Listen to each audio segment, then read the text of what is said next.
secara administrasi, kalau dalam segi kode etik hukumnya, hukum agama, dia itu telah berbohong, kizib. Biasanya kalau dalam verifikasi itu nanti kan ada ijazah. Ada ijazah, selain ijazah sekian gitu kan. Nah, kalau ijazah itu mungkin dipalsukan, tidak dipalsukan, itu nanti mungkin saat penelusuran dulu. Mungkin terkecoh dengan tarang baranggoh, itu kan. Nah, tapi mungkin ada ijazah, cuman ijazahnya mungkin ijazah yang tidak benar. Contohnya, kalau ada di negara lain kayak gitu, nah, di negara awak kan tidak ada. Tapi kalau seandainya memang itu terjadi, berarti itu namanya bahasa komunikasinya pembohongan publik namanya itu, kan. Nah, bagaimana ke depannya? Nah, kini kok kan kalau terjadi seperti itu, kok seandainya ada terjadi seperti itu, maka tentu sebenarnya kalau dalam kode etiknya, contoh dalam sholat berjamaah, tak kala imam itu kalau sudah berhadas, jangankan hadas besar, hadas kecil saja, mohon maaf Bapak Ibu, contoh buang angin. Itu kan tidak ada jamaah yang belakang yang tahu tuh doh. Yang tahu sih ya imam jo Allah. Itu imam tuh harus mundur. Kode etiknya seperti itu. Itu imam yang waras. Imam yang waras, Pak. Mundur. Batu inyo sadar, inyo lah berhadas kecil. Hadas ketek sebaru, belum hadas besar.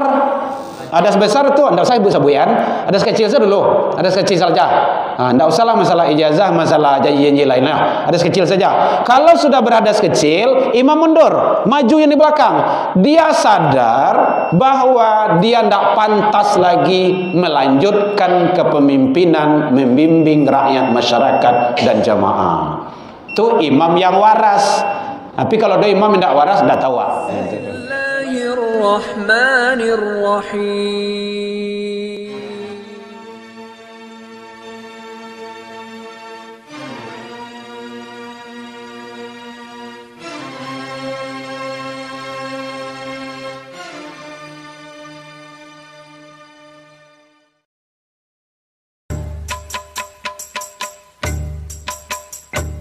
Ya Nabi salam. Assalamualaikum warahmatullahi wabarakatuh. Alhamdulillahilladzi arsala rasulahu syahidan wa mubasysyiran wa nadhira wa da'iyan ilallah bi'izni wa sirajan munira. Ashhadu an la ilaha illallah wahdahu la syarika lah wa ashhadu anna Muhammadan abduhu wa rasuluh sallallahu alaihi wasallam la nabiyya ba'da amma ba'du. Puji dan syukur selalu kita ucapkan kehadirat Allah Subhanahu wa taala. Alhamdulillah biidznillah wa qadarullah. Dengan izin Allah sampai malam ini kita masih diberikan umur panjang. Alhamdulillah. Sehingga dengan nikmat umur tersebut kita bisa hadir di masjid yang mulia ini menjalankan ibadah. Alhamdulillah kita masih diberikan oleh Allah yaitunya kesehatan insyaallah zahir dan batin, waktu luang dan kesempatan serta keistiqomahan hati. Semua itu adalah karunia dan nikmat Allah yang tiada tara. Maka kita syukuri dengan menjalankan ibadah, tanda ketaatan kita kepada Allah. Semoga ibadah kita diterima di sisi Allah hendaknya. Amin ya rabbal alamin. Selawat dan salam kepada Nabi besar Muhammad sallallahu alaihi wasallam. Allahumma shalli ala Muhammad wa ala ali Muhammad. Bapak Ibu pengurus Masjid Jannatul Mukmin yang sama kita hormati, Bapak Ibu tokoh masyarakat, tokoh agama, tokoh pendidikan, orang tua kami, hadirin kaum muslimin rahimakumullah. Pada malam hari ini biidznillah dengan izin Allah kita ketemu dalam majlis yang mulia ini. Majlis yang sangat luar biasa dalam pandangan Allah, Rasul dan para malaikat. Jadi Bapak Ibu, supaya awak tidak menganggap remeh hadir di majlis ilmu di wirid ko, pahala sangat luar biasa Bapak Ibu. Kadang tahu tapi tidak di kerajuan, atau memang tidak tahu.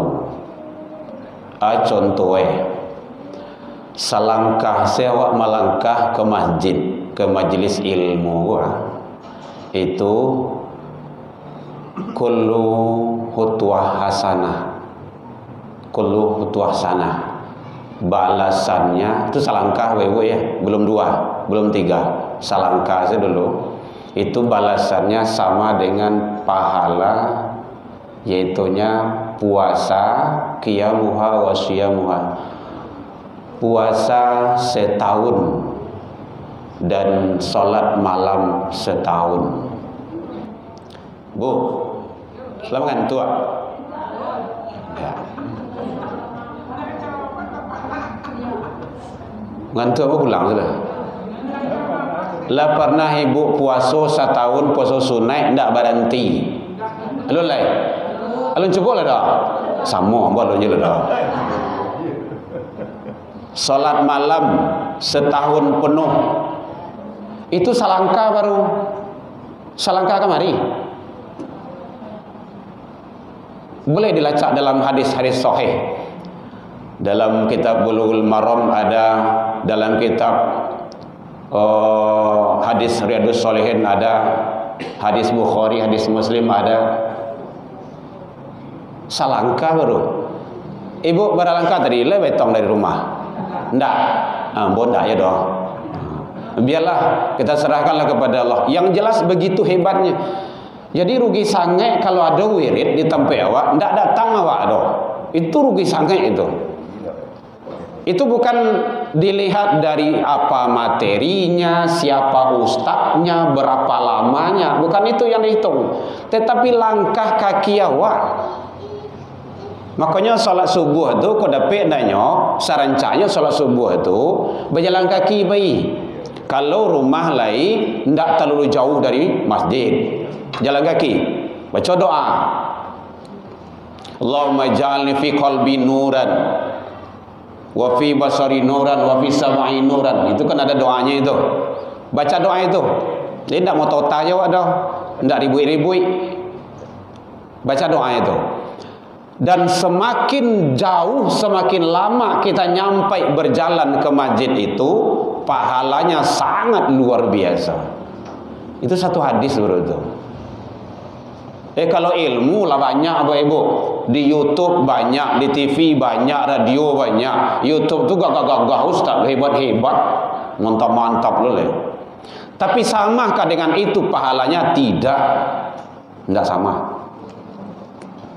Hadis yang kedua, berjalan awak ke rumah saji, kau ke majlis ilmu itu sama dengan berjalan menuju surga. Hadis disampaikan oleh Imam Muslim, man salaka tariqan yaltamisu fihi ilman. Syukran. Buat minum buah. Kau lagi orang awak apa? Ya. Komandan awak kan tak boleh dah. Yang produk-produk Yahudi itu tak usah gitu. Patuh awak tak usah gitu kan. Izin ustaz deh buat tidur. Kau iklan lo awak di sini. Ya. Baik, hadis yang kedua, Ibu sekalian, Bapak hadirin, man salaka tariqan yaltamisu fihi ilman, siapa yang berjalan menuju majelis ilmu, apakah di masjid, di musalla, rumah ibadah, tempat-tempat yang lainnya, sahalallahu laka tariqan ilal jannah, itu Allah membentangkan jalan menuju surga. surga. Nyampang awak meninggal bapak ibu dalam perjalanan fi sabilillah. Kan luar biasa tuh. Jadi kalau ada wirid jadi rumah juo, datang ke rumah saja. Ikut di rumah saja. Nanti duduk awak akan menjadi saksi nanti di hadapan Allah, kan dihisab. La tazalu maqadama abdi yaumal qiyamah. Bu, boleh terang bu? Boleh. Dia lama lengah-lengah ibu kah? Tidak akan bergerak kaki nanti seseorang hamba, telapak kakinya nanti di hari kiamat, hatta yus'al, sebelum menyelesaikan beberapa persoalan. Salah satu di antaranya persoalan hidup itu adalah an umrihi, tentang umur. Jadi jangan kau menonton saya karajo di rumah tu. Matian TV tu nak dijual. Kan awak beli rumah. Dia lah dijualnya. Kita saja 2017 tidak ada TV di rumah lagi dah. Tak boleh. Itu. Tapi je waktu wiri je main HP juga. Dah ilmu tu dulu. Luar biasa. Bapak Ibu hadirin kaum muslimin, tolong mengaji tu bu. Pembukaan suruh tu. Hari jam 7 kurang lewat seperempat. Kalau ada yang tanya boleh nanti Bapak ya. Boleh tanya. Kita biasa saja. Hadirin kaum muslimin rahimakumullah. Landasan kajian kita sekarang surah Al-Baqarah. Jadi ini kenapa itu kita sampaikan, sering kita sampaikan kepada jamaah dan diri kita sendiri dan keluarga kita. Kalau ada wirid di rumah saji musola, apalagi kalau dakik di awak, datanglah. Datang. Jangan jawaban daripada indah, daripada niat ikhlas. Wa ma umiru illa liya'budun. Jadi mukhlishina lahud, harus ikhlas. Bahasa Arabnya ikhlas dari awak gitu kan. Jadi hati-hati, luruskan kembali niat. Kenapa? Karena sering kadang-kadang terabaikan. Karena beralasan kaji itu kayak itu, memang itu kayak itu, ayat tidak berubah, tidak bertambah doh. Hadis tidak bertambah doh. Tetapi nilainya di sisi Allah sangat luar biasa. Tidak sama kita duduk di depan televisi, depan radio, depan YouTube, tidak sama doh. Apalagi hadir di majelis masjid sajadah. Masjid itu simakan tempat sujud. Masjid itu tempat sujud. Jadi makanya ada kode etik di dalam masjid itu. Jadi makanya mari kita hadiri agar kita istiqomah selalu. Apalagi kalau bawa mumu ibu-ibu, bapak ibu lah pensiun jangan di rumah aja lah. Dulu sewaktu Karajo sibuk, ambo besok lah pensiun salah. Itu lah pensiun kalau sibuk je cucu lah. Besok jual lah siap cucu siapa lah wah ya tu makanya sewaktu muda pegunungan dulu. Pegunungan sewaktu kue tu. Landasan kajian kita Al-Baqarah surah yang kedua ayat 257. Mudah-mudahan selesai dalam waktu yang sesingkat-singkatnya menjelang salat Isya. Bismillahirrahmanirrahim. Allahu waliyul ladzina amanu. Allah lah pelindung orang-orang yang beriman. Allah lah wali orang-orang yang beriman. Jadi sini ada kata wali. Wali itu sudah bahasa yang dipakai untuk ejaan kita. Di Indonesia ini kan banyak sering dipakai kata wali itu. Ada namanya wali kota, ada namanya wali nagari, ada wali kampung, ada wali jorong, ada wali murid, ada wali murid, ada wali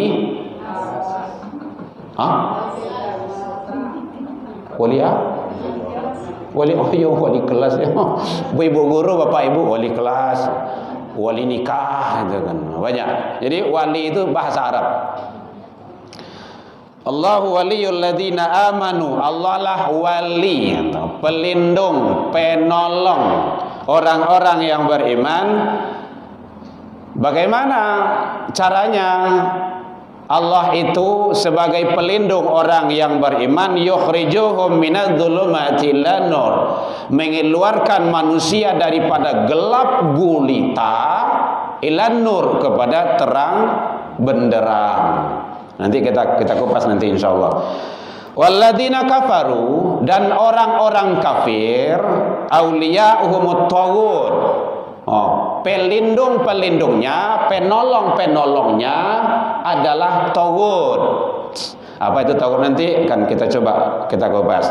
Yukhrijunahum minan nur ila zulumat, yang mana taghut itu mengeluarkan manusia dari terang benderang kepada gelap gulita, membawa manusia dari terang benderang kepada gelap gulita. Jadi taghut itu ada nelok celah ya. Ulaika ashabun nar, ada bahasanya ulaika ashabun nar, sahabat, mereka itu adalah sahabat, penduduk, penghuni neraka. Hum fiha khalidun, ada penekanannya, hum fiha khalidun, mereka kekal di dalamnya. Ingat itu, kalau kekal tidak keluar lah doh. Jadi kalau masuk dalam neraka itu, orang-orang nanti pengikut taghut ini, itu tidak ada harapan untuk keluar. Tidak bisa. Ini Allah yang menyatakan. Boleh nanti Bapak Ibu lihat dan baca nanti dalam Al-Quran, Al-Baqarah 257. Nah gitu. Bapak Ibu hadirin kaum muslimin rahimakumullah, ternyata Allah telah memberikan informasi kepada kita agar kita lebih hati-hati di dalam hidup dan kehidupan. Jadi, wa may yurid thawabad dunya nu'ti minha, siapa yang ingin mengajar dunia silakan. Wa may yurid thawabal akhirah nu'ti minha, siapa ingin mengajar akhirat silakan. Ya dia, tidak ada masalah. Tapi ingat, apakah menyelesaikan hal-hal yang kita kejar dunia semata-mata? Nah, itu penting bagi kita. Makanya dalam Al-Quran Allah telah menyampaikan juga wabtaghi fima ataqallahu daral akhirah. Itu ma'rifatnya, tauhidnya itu tuh, carilah kebahagiaan akhiratmu yang telah disiapkan Allah. Tapi tarik ke belakang, wala tansa nasibaka minad dunya. Ingat, jangan lupa bahagian hidupmu di dunia. Cari akhirat dulu. Jangan lupa dunia. Artinya apa? Mencari akhirat itu di dunia. Karena awak hidup di dunia.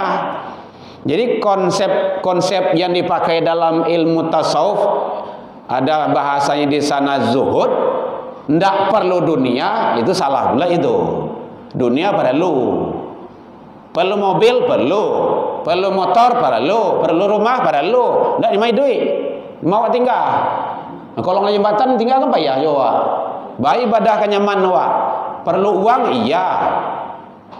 Perlu pangkat kedudukan jabatan iyo. Tapi itu semua sarana itu jadikan untuk mengejar akhirat. Nah tuh namanya itu wasilah, namanya itu. Ya ayyuhalladzina amanu taqullah wa batau ilaihil wasilah. Hai orang yang beriman, bertakwalah ke Allah, carilah cara, metode, jalan apa saja untuk kebahagiaan akhiratmu. Dunia kau sebentarnya Bapak Ibu. Paling lama 1000 tahun. Aduh. Ndak ada lah. Oh, ndak ada lah itu dah. Dulu dah. Di zaman ini awak kan ada dulu dah. Nabi Adam 950 tahun. Nabi Nuh ada. Kini awak berapa? Rata-rata berapa ini kau? 63. Standar lah gitu 63. Umur pendek, amal sakit lo. Apalagi kalau amal ndak ada, akan merasai mana hidup itu doa. Dunia menderita, di akhir latanya Allah.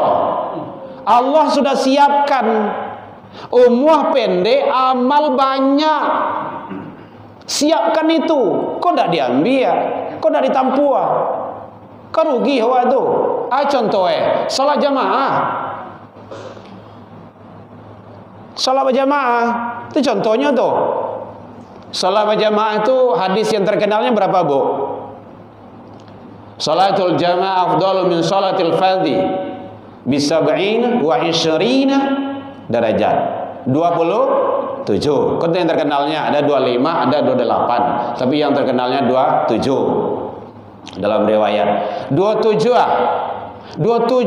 sekali solat subuh di siku jannatul mukmin kubu dalam sekali solat subuh sama jo 27 kali di rumah solat seorang.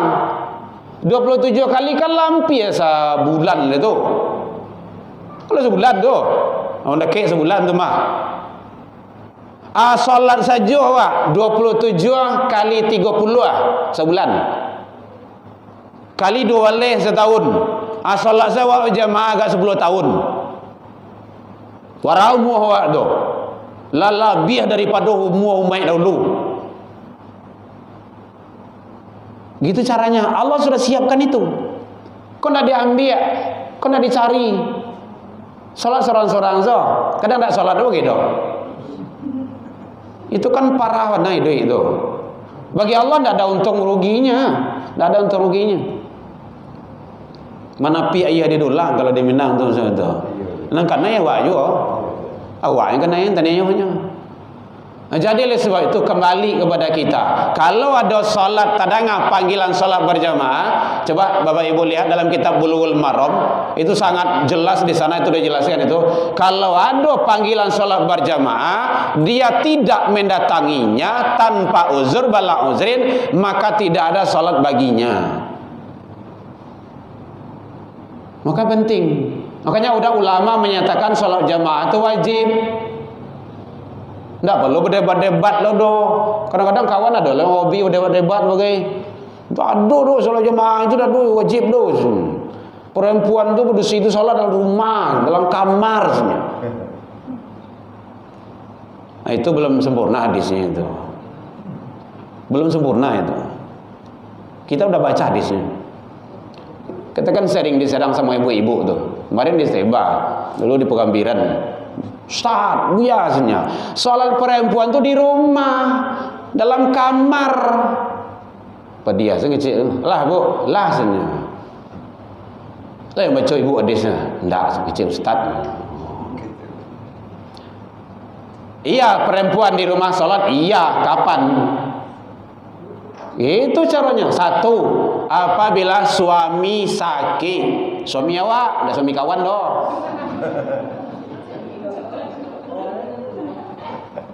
Ibu ya, suami awak sakit, suami ibu di rumah, baru di rumah solat. Abian beliau tu, karena abian menggalai beliau tu wajib. Beko tahu-tahu beliau sedang sakit, bu baik kau saji kau solat subuh kau.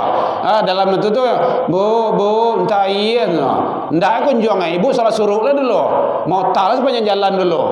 Lah jam 9 saya tiba rumah, beliau mati. Dalam keadaan murka, ibu gondong-gondong masuk neraka. Tak ada arti salat ibu tu doh. Karena ada syarat 4 perempuan tu masuk surga. 1, salat 5 waktu. 2, puasa Ramadan. 3, memelihara kehormatan diri dan keluarga. 4, dah halal. Yang 4 itunya redha suami. Kalau suami redha, dah khalatil jannah kata Rasul. Balam bini bu surga. Aku apa berang?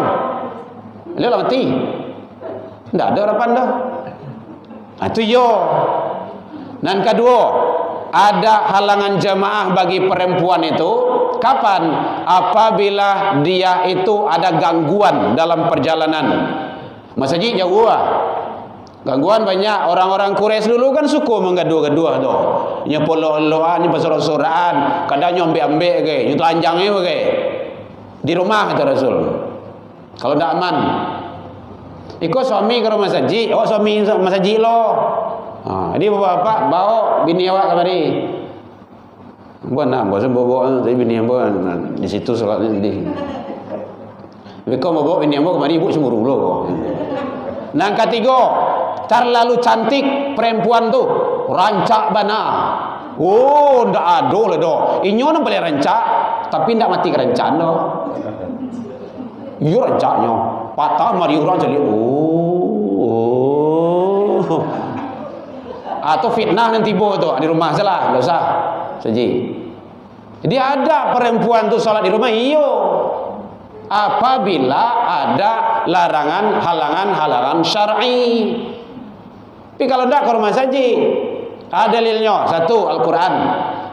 Aqimus shalah, perintah fil amar. Dirikan salat, wa atuz zakah, perintah. Tunaikan zakat, warka'u ma'ar raki'in. Rukuk bersama orang yang rukuk. Orang berrukuk sama itu di mana?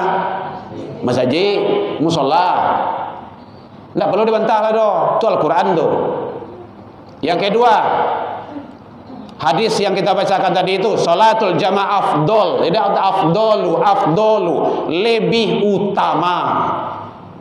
27 ibu salat di rumah seorangnya, sama 27 kali. Hari talok 27 kali ibu tapi salah loh. Masa maghrib 27 kali. Yang ketiga, ada sahabat Rasul, ya Rasulullah, ambo lah do. Ndak do kau membiang rumah masjid do. Jadi butuh atau apakah saya perlu juga solat ke masjid ya Rasulullah? Anta sami itu tidak, lai tadengar surazan. Sami atau ya Rasul, lai ya Rasulullah, saya dengar. Fajibhu, datang. Urang gae ndak do kau membiang ke rumah masjid. Butuh lo lai. Tadengar surazan, datang ke rumah masjid. Badan gadang. Ndak butuh do.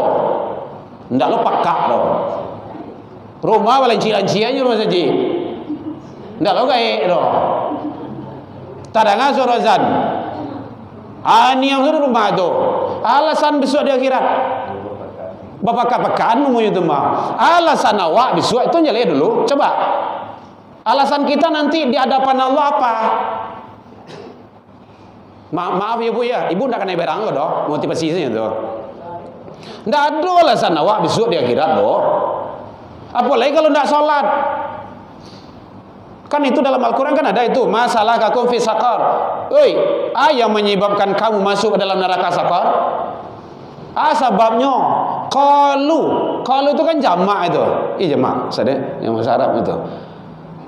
Sadu Allah penduduk neraka itu menjawab. Lam nakum minal musallin, dulu kami ndak sholat. Akan menyesal kan? Kalau kini menyesal masih ada harapan. Tapi kalau besok menyesal, ndaklah ada orang dalam doh. Oleh cara itu. Itu namanya nasi lah menjadi. Kalau nasi jadi bumbu masih ada harapan doh. Dicari kacang, dia santan, dia ayam, dia macam-macam jadi bumbu ayam. Kalau besok di akhirat, indah nasi jadi bumbu doh. Awak menjadi abu keduanya. Hati-hati. Jadi tolong sekali lagi Bapak Ibu yang mendengar melalui mic ini yang belum datang ke masjid, kalau tak dengar suara panggilan azan, datanglah ke rumah saji. Tidak ada untung rugi bagi pengurus, tidak ada. Tidaknya amal jariah bagi beliau itu. Bagi awak, rumah saji dibangun rancak-rancak untuk Untuk Bu, tu cali-cali saja tu. Ayo rancak saja awak mah, itu ya rancak saja awak mah. Ndak muah itu diisi. Meramai. Ambo ndak yakin sabanya ikut penduduk siko do. Banyak Ibu ya. Itu Pak RT tahu tu. Para kakak di siko tu ambo dak tahu do. Kalau Ibu ingin tahu cali saya kupon korban kuatang bara. Nya doi pengurus masjid, buya baca ro maramai jemaah ke masjid ko. Agi nasi bungkui yang datang tu. Itu insyaallah tu. Satio ado datang kemari agi nasi bungkui. Pulang. Ambo ko ditunjuk jadi pengurus menjadi ketua so bubik rencana waktu itu. Pikir ini seksi dakwah so baru. Ustaz. Buya. Bubik rencana so. Dibuat itu tu. Asa datang ke rumah masjid, gadang ketek tua modo laki pedusi. Nampak kau Islam? Jangan tidak Islam loh. Islam boleh dah. Islam dulu, sadat dulu. Lagi yang sebungkui. Itu saudara. Gratis pulang. InsyaAllah tu. Tapi ada pengajian dulu. Jangan dia langsung. Mereka dia gianya pakai rok langsung kau bah. Antu napan kas tinggalannya, mah jemaah tadi itu jelas pulang saja kan. Jadi dia dulu kapulang saja. Gitu.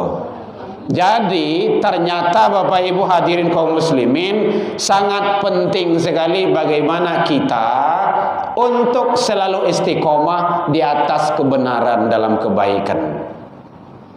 Udah gua tanya Bu, bos orang saya ngeceknya. Baik Bapak Ibu hadirin kaum muslimin, jadi Al-Quran surah Al-Baqarah tadi itu Allah menggambarkan ada tiga setidaknya kategori di sana. Ada zulumat, ada nur, ada tawud.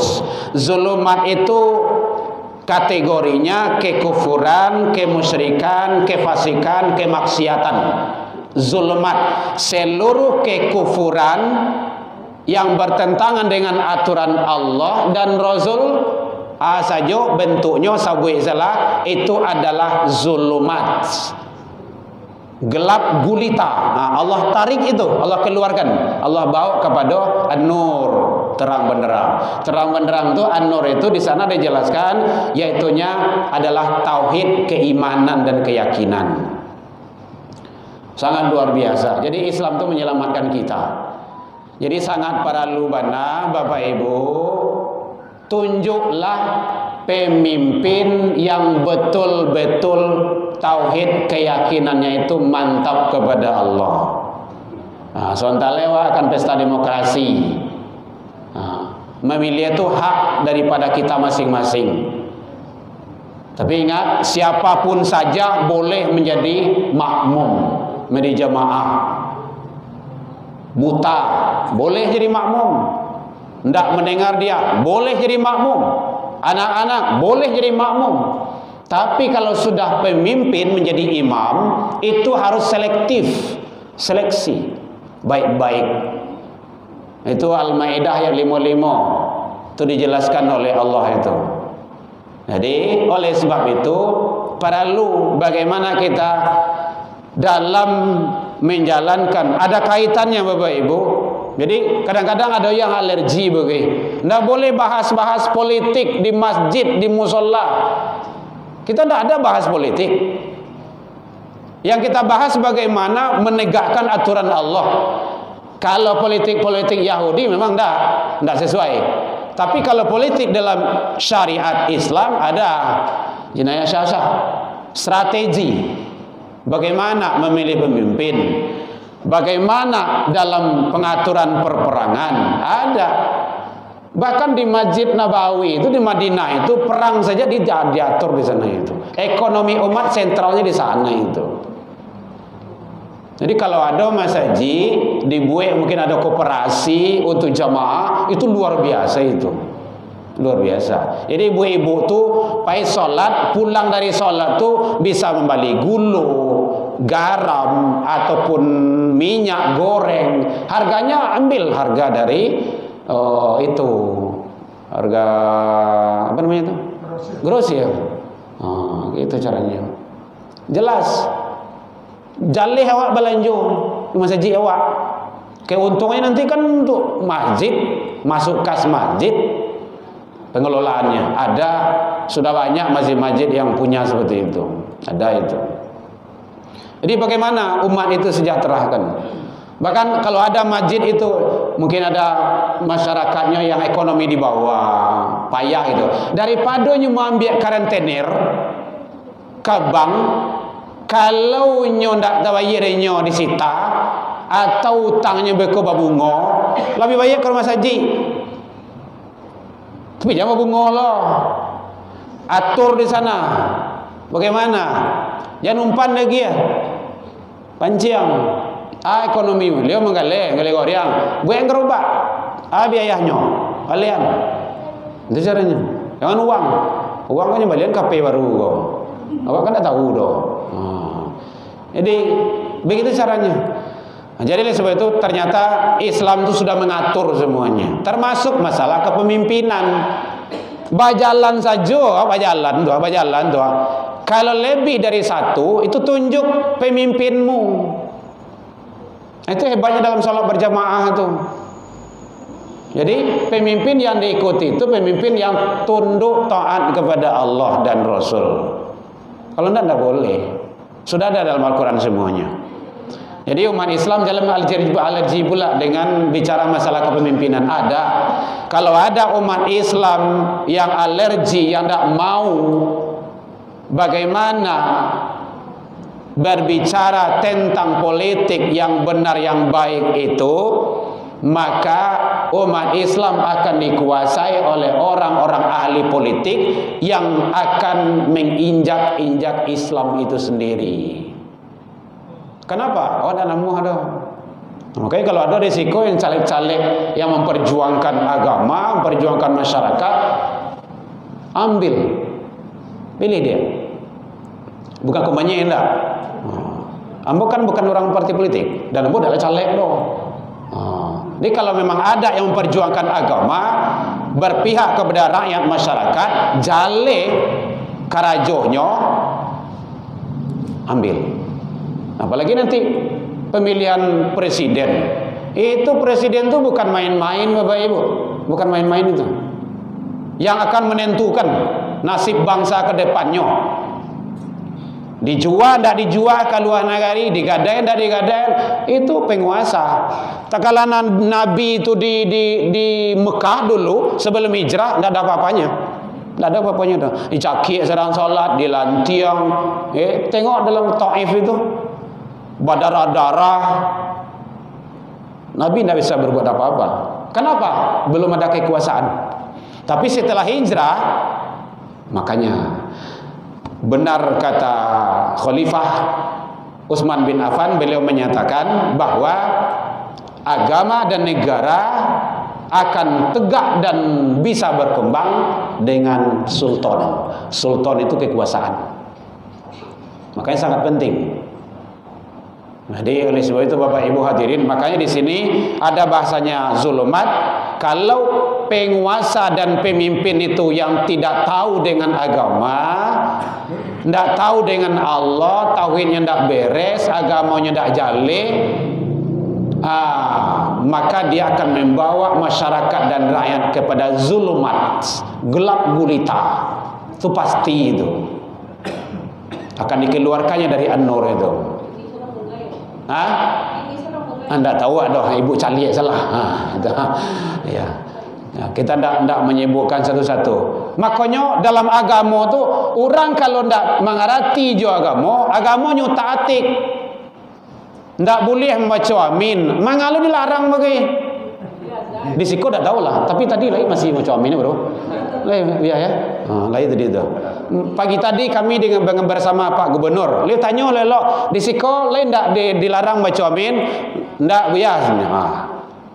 Lain tak dirubah tunjuk dah? Ndak, tetap menunjuk dalam solat tu. Agama jangan dimain-mainkan. Itu dalam pandangan ulama dia sudah murtad tanpa sadar. Ada kitabnya itu menjelaskan. Murtad tanpa sadar itu tanpa disadari. Dari ucapannya, dari omongannya, dari pola pikirnya, dia sudah murtad. Memangnya masih status Islam, tapi tanpa disadari. Bahkan yang kecil saja, mengingkari, mendustai satu huruf saja dalam Al-Quran, itu dia sudah tergolong ke dalam murtad tanpa sadar. Apalagi kalau banyak ayat, 300 ayat Al-Quran, buang saja. Karena malah kalama diparui saja. Itu gara-gara apa tuh? Akidah tidak duduk, iman tidak benar. Jadi jangan main-main. Agama tidak boleh dimainkan. Kalau jadi seleb, silakan jadi seleb. Jadi bintang iklan, silakan bintang iklan. Tapi kalau bintang iklan dalam agama harus jelas-jelas. Bau dua itu sampai kamari, tidak siko saja. Contoh di Indonesia kan tidak ada. Iku bau dua siko saja basuh itu. Awak public figure. Itu merusak namanya itu. Tidak boleh. Hati-hati. Jadi kalau kita sudah menjadi public figure itu, menjadi pemimpin itu, apapun yang kita lakukan itu sudah menjadi contoh bagi masyarakat rakyat. Makanya penguasa, pemimpin yang akan kita tunjuk itu yang betul-betul santun kepada orang tua, dia rajin ibadah, imannya teruji, apalagi kalau dia santri, itu lebih bagus. Siapanya terserah ibu-ibu lah. Nah, jadi kini kan 3 pasangan calon tuh. Ibu punya pilihan, saya juga punya pilihan gitu kan. Nah, tapi jangan sampai kita dimain-mainkan. Ingat Bapak Ibu, ini ada dalam Al-Quran. Allah menjelaskan, ini penting juga kita sampaikan, bahayanya pemimpin zalim itu nanti di akhiratnya balape tangan. Awak ndak tangguang melu-eluhnya, manolongnya, mancucuaknya supaya jadi pemimpinnya di dunia kok. Nanti di akhiratnya cuci tangan tuh. Itabaral alladzina tabi'u. Di sini dijelaskan oleh Allah, ketika orang-orang yang kita ikuti nanti itu di akhirat, dia berlepas tangan bahwa dia telah melihat azab Allah Subhanahu wa taala dan hubungan dia dengan kita terputus. Keceknya mangai kuya nambo dulu, kini ambo selum bisa dulu. Bantuan ambo selum jaleh dulu. Sama aja setan tuh. Setan memang kayak gitu tuh. Jadi oleh sebab itu, maka sangat penting lagi bagi kita bagaimana kita menunjuk pemimpin-pemimpin yang betul-betul mengikuti aturan Allah dan Rasul. Itu standarnya. Standarnya dia patuh kepada Allah dan Rasul. Bapak Ibu hadirin kaum muslimin rahimakumullah. Kemudian ada dalam ayat itu, belum azan ya? Belum. Ada zulumat tadi sudah, ada an-nur sudah, terang benderang tauhid, keimanan, dan ada tawud. Nah, karena di sini memang Allah menyampaikan yaitunya pemimpin, penolong orang-orang kafir itu adalah tawud. Apa saja tawud itu? Ini kecian tawud itu. Tawud dalam pandangan pendapat para ulama, segala sesuatu yang dipertuhankan walaupun dia bukan sebagai Tuhan. Segala sesuatu yang disanjung-sanjung, melebihi, menyanjung Allah. Segala sesuatu yang diidolakan, melebihi, mengidolakan Allah dan Rasul. Nah, itu bahasanya. Segala sesuatu yang melebihi segala-galanya. Siayang bajaso abad 21 Nabi Muhammad atau siapa tu? Dah lah jalil pun. Contoh gitu. Jo Nabi lenya sabuan. Akan kurang dah. Kurang akal itu. Jadi sangat penting bagi kita. Tidak perlu hal-hal yang seperti itu dimunculkan. Itu membuat rusak itu. Jadi tagut di sana termasuk dalam pandangan Syed Qutb. Jadi segala sesuatu yang dipertuhankan melebihi daripada Allah Subhanahu wa taala. Bentuknya bisa syaitan, bisa penguasa yang zalim, bisa hakim yang zalim, bisa penegak-penegak hukum yang bertentangan dengan aturan Allah dan Rasul. Nah, itu banyak tuh. Jadi makanya penting bagi kita jelas, apalagi kita nanti akan mengadakan demokrasi kita, silakan. Tetapi Bapak Ibu pilih-pilihlah, tampi-tampilah, bedakan manan bareh manan atah. Itu bahasa kampung, bahasa Minang. Atah lah tahu bu. Orang kini kan bareh sedonya. Iya. Tua. Kalau ambo di kampung dulu menampi itu buah, menumbuh elasong. Kan ambo orang kampung. Buat tampi itu. Atah minggir. Mana bareh biar. Gitu. Makanya ditampi dulu. Ya, jadi menjelang Februari atau Januari? Februari. Kau tampih dulu. Oh, dia jawab yang kami pai wa. DG-nya baju jemaah majelis taklim ambil. Dimintanya kau lihat, agian. Suruhnya pakai, kaya. Itu caranya. Berarti itu ria namanya itu. Nyengek, ini menjalang-menjalangan aku, ramai kok. Gagah, ibad, mas haji, masuk tu. Hati-hati. Jangan sampai awak terkejuh dengan tarang. Tugas ulama adalah mencerdaskan umat. Ya, saya menyampaikan kepada umat Islam, seluruh umat Islam, hati-hati, waspada. Pilihan bapak ibu bertanggung jawab dunia akhirat. Ibu cucu di kamar nang ketek tu ndak ada nan tahu doh, hanya ibu dengan Allah. Ingat, itu bertanggung jawab kita. Sebabnya mau milih kok. Jawab tu. Ada ceritanya tu dah. Kalau tak nanti celik akhirat. Nah, itu caranya. Jadi makanya hati kita. Jangan sampai kita tidak memberikan yang terbaik untuk masa depan kita yang lebih panjang dan lebih lama. Silakan, ada yang bertanya, Bu? Nyanyi lah boleh dia kah? Ya. Ibu tanya, Bu? Enggak.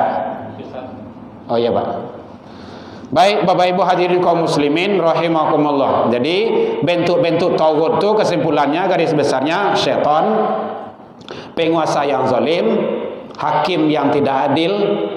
Itu hati-hati itu. Jadi kok kamu menjadi penguasa, awak mulai dari tingkat rendah, RT, RW, lurah, camat, wali kota, sampai KT harus berbuat adil. Jadi kalau ada Pak RT ndak dapat yang berhak mendapat raskin, tapi ndak dapatnya doh. Bapak RT itu nanti kena hisab tuh, kena azab di akhirat tuh. Ndak percaya saya lihat di akhirat. Ambon dak RT doh itu kan, tapi penasihat RT mbah.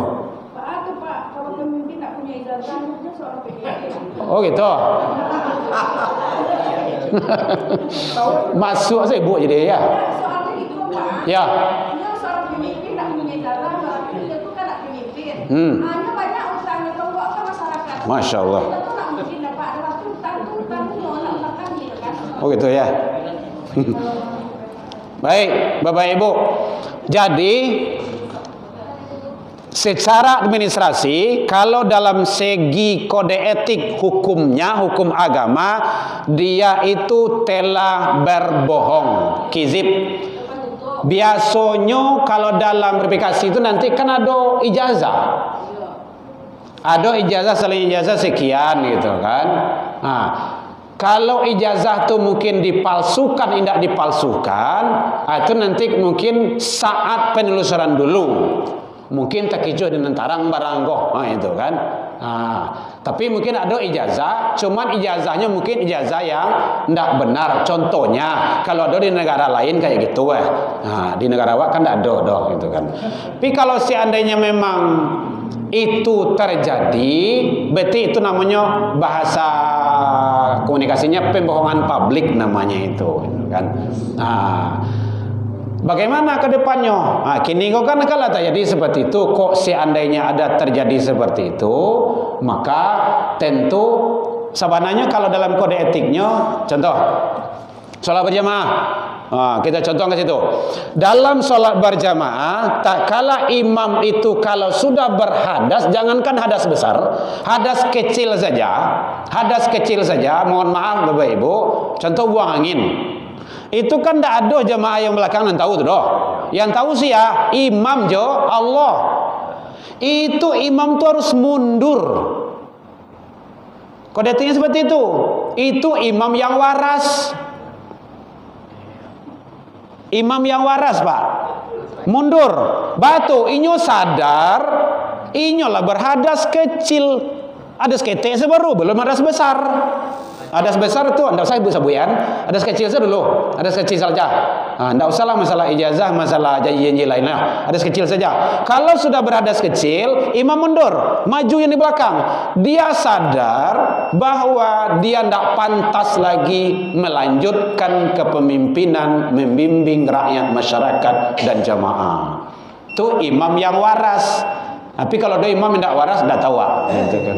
Baik, demikian saja. Mohon maaf tasingguang dek kana nya talantung dek turun dalam penyampaian namo tadi kok kurang lama manihi racik bawang dek kurang alui runoi picik dek kurang kuni atau masakan talam biak mata. Maafkan namo tentang itu. Lai dimaafkan Bapak Ibu hadirin. Alhamdulillah Pak Ketua. Jadi ko indak bianjang mau naik, indak di tanggung mau turun, mungkin tak dorong di lompatan lupu di kaki dan kapatah. Salah ke Allah kita taubat, salah ke manusia saling maaf memaafkan. Ila liqa fastabiqul khairat, wabillahi taufiq wal hidayah. Wassalamualaikum warahmatullahi wabarakatuh. Ya Nabi